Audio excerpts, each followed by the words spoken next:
Solid portfolio, it takes time, especially if you're going to do the research. And so I think, and maybe I'm wrong, and maybe his portfolio really is this bad, but I think he can take his time. Maybe you take a month and you look at 3 of the stocks in there, and you get to know them really deeply, and you're like, this one actually isn't that bad. Maybe I'll hold on to it for a while, but this one does not have a future at all. So maybe I'll sell this one. And I've also done some research, and I have something that's really, really a good opportunity that can replace it. And you just kind of go through that process, almost like you're building one from scratch, but you don't want to start from scratch because you're going to have that big money problem of you just can't have that many good ideas all at once when you're first starting out. So that's kind of how I would look at it. I think it's good to prune that portfolio, improve on it over time. But I mean, let's be real. Just because you've realized that you're going to make more of an effort to research and to become more knowledgeable doesn't mean you're going to attain all that knowledge all at once. So, just because you're saying it's going to happen tomorrow, it's not necessarily going to happen. It's going to take you time. So why don't you scale and really turn that portfolio over and do that makeover over time as you pick up more knowledge, more skills, and you see more opportunities that spring up too. Those are all things that happen over time, whether you're talking about opportunities or you're talking about good investing skills, whether you're talking about good knowledge to find those opportunities. All of that takes time. And so take time with it. And I think it's fine to have some, as long as the portfolio is diversified, to have some less than ideal positions as you work more carefully to build that staircase moving forward. That's fantastic advice, and I would agree with everything that Andrew said.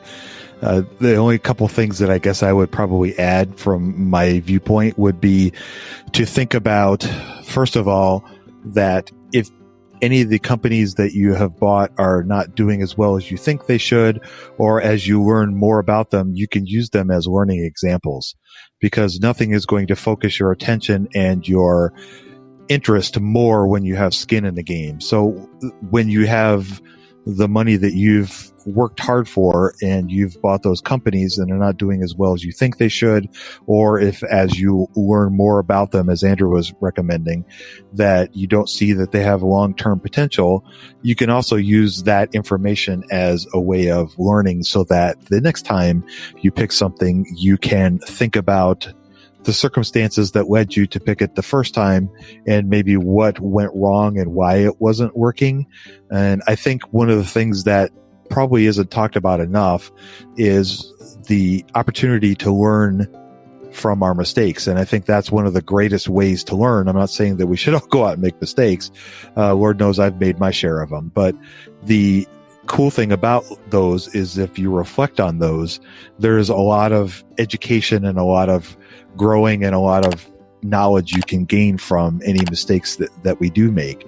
And the trick is to try to learn from those and not repeat those same kinds of mistakes. I'm certainly not saying that Ben made any mistakes, but he's feeling like that maybe he kind of jumped the gun. And I echo what Andrew was saying, that I applaud him for diving in and taking the plunge, because that's often the hardest part to investing and starting out investing, is to just take the plunge and go for it.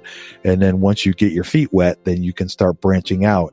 And the other thing that I'd like to mention as well is all the things that Andrew was talking about are a form of compounding, and the knowledge that you gain from listening to the podcast, reading books, observing anything that's going on in the markets, watching the news, any of those kinds of things, reading a newspaper, anything that comes across your path is just another opportunity to compound that wealth. And the more that you use the language that you're learning, the more deeply embedded it's going to become, and the more it will make sense to you and you'll understand it. The thing that I always try to remember whenever I'm trying to learn something new is a couple things. One, it's a new language. It really is. So learning all the different ins and outs of finance and the metrics and the terminology, it's like learning a new language. It's obviously not maybe as hard as learning a foreign language, but it's certainly learning a new language. And the other part of it is you can't learn it all at once. It's kind of like eating a pizza. Everybody loves pizza. I know I do. It's, for me, one of the 7 food groups. Pizza, pizza, pizza, pizza. And so, but we can't eat it all at once. We have to eat it piece by piece. And you have to think about this as well.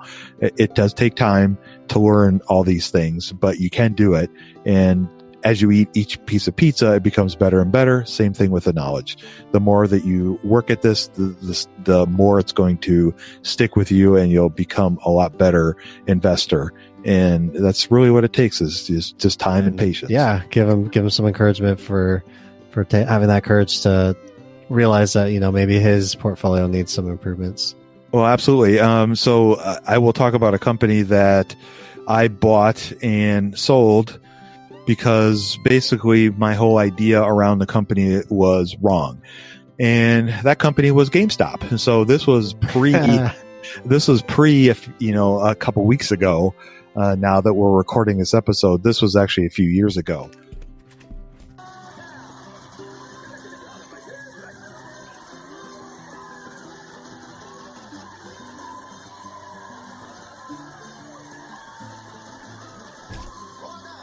Many thanks, as I'm humbled already by everyone's support. Appreciate you.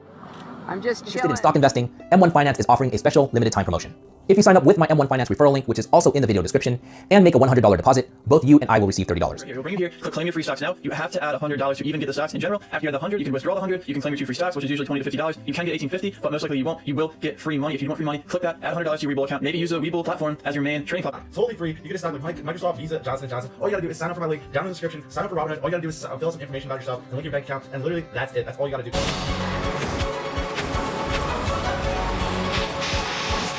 I'm actually a nice person. Light up that like button, or smash the like button. Regardless of which metaphor you prefer, this small action really helps me grow the channel, and I appreciate it. Hey, wait. Have a great day.